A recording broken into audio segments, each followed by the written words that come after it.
Ew. Cool things taste like Snapple.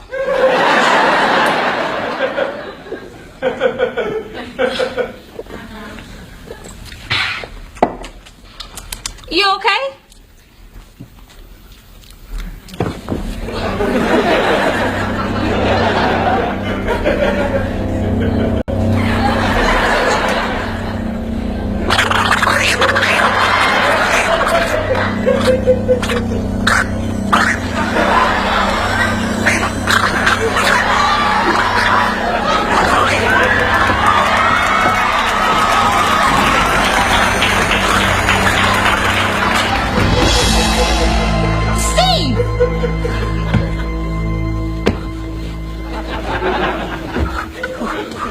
Steve?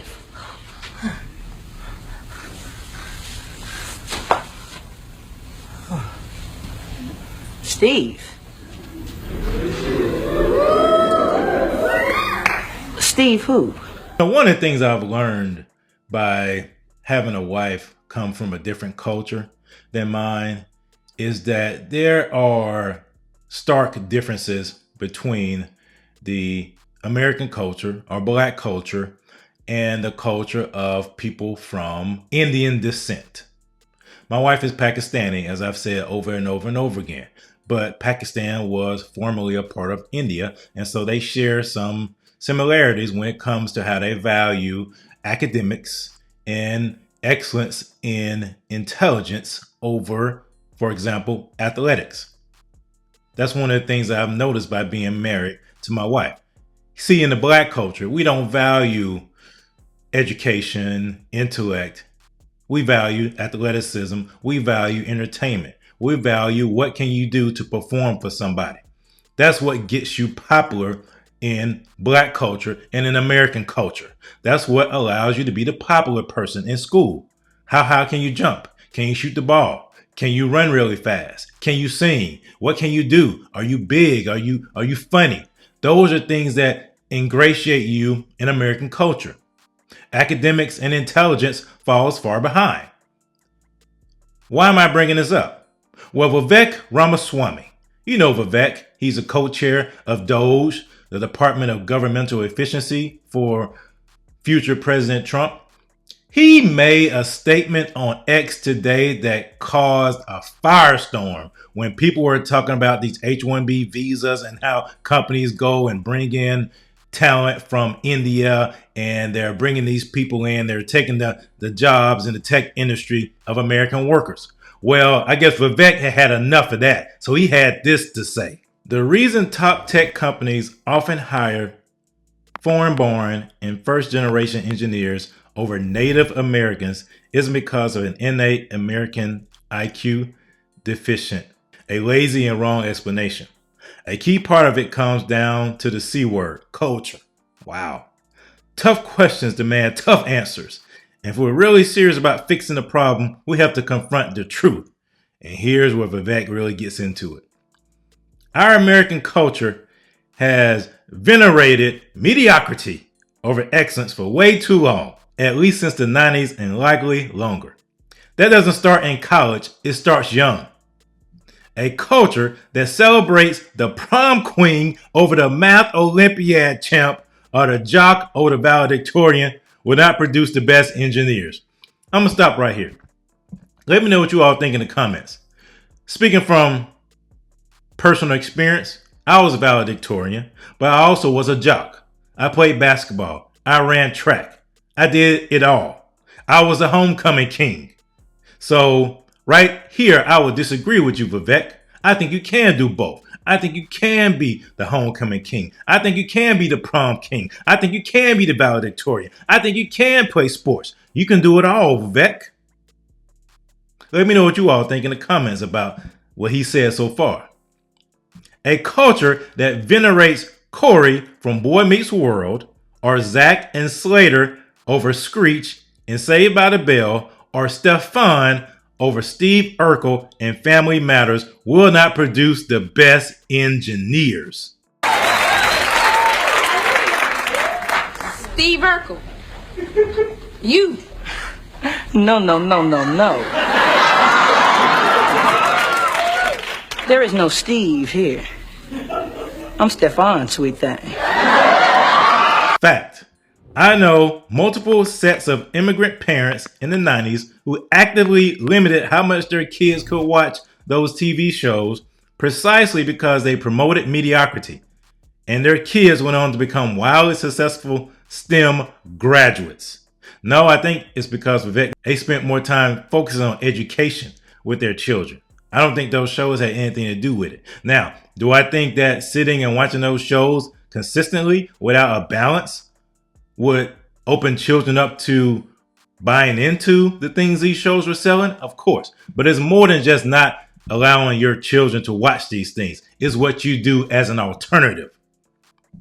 More movies like Whiplash, fewer reruns of Friends, more math tutoring, Kumon, fewer sleepovers, more weekend science. Man, Vivek sounds angry.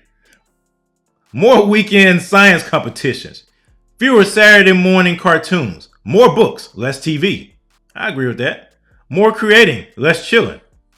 More extracurriculars, less hanging out at the mall. Most normal American parents look skeptically at those kinds of parents. Yeah, they do. More normal American kids view those kinds of kids with scorn. If you grow up aspiring to normalcy, normalcy is what you will achieve. Now close your eyes and visualize which families you knew in the 90s or even now who raised their kids according to one model versus the other. Be brutally honest. Normalcy doesn't cut it in a hyper-competitive global market for technical talent. And if we pretend like it does, we'll have our handed to us by China. This can be our Sputnik moment. We've awakened from slumber before and we can do it again. Trump's election hopefully marks the beginning of a new golden era in America, but only if our culture fully wakes up. A culture that once again prioritizes achievement over normalcy, excellence over mediocrity. This is a point. Nerdiness over conformity. Man, Vivek, you must have had a bad middle school and high school, brother. Hard work over laziness. That's the work we have cut out for us. Rather than wallowing in victimhood and just wishing or legislating alternative hiring practices into existence, I'm confident we can do it. Wow, those are some strong words from Vivek Ramaswamy. What do you think about that? Let me know what you think about that in the comments. Personally, I get some of the points that he's making. I do think that American culture, by and large, has become lazy. And that's because we have left our biblical values, our biblical principles. Because the Bible points you towards excellency. God wants you to be excellent in everything that you do. I teach my children they're not going to be average. I've told them that over and over and over again. You're not going to be average in this house. We don't settle for average in this house. And some may disagree with that, but we don't settle for that in everything that they do, not just in athletics, but when it comes to your spiritual life, when it comes to your academics, when it comes to how you treat one another. We're not just going to be average in this house, especially as a child of color. You're not going to be average in this house. So I push my children not to be average. But there are some households that don't do that. They let their children do whatever they want to do. Just take a look on TikTok and you'll see how children have become aimless, pointless. They have no purpose. And so children are not as creative as they used to. Children are not as ingenious as they used to, inventive as they used to. They're not. Because what we've allowed happen, we've allowed this educational system that's intended to dumb down our children, to dumb us down, to make us wards of the state, to make us more malleable, more pliable to what the government wants us to do. That's been intentional. The Department of Education and all those auxiliaries, the Teachers Association, all those unions associated with that whole big education, if you want to call it, the purpose of that is to dumb us down to make us more and more pliable. Think about it. That was the whole point of the college system. That was the whole point of high school, to make more factory workers for the Industrial Revolution. People stopped thinking with their heads and they wanted people to be like cogs in a machine.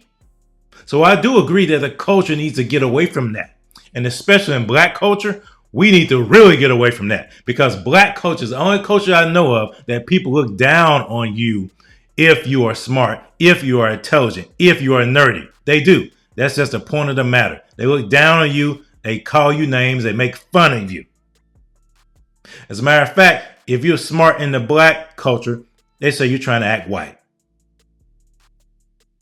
We have to change that mindset, because all this does is create a culture and generation of victims. And we're not victims. We are empowered for greatness.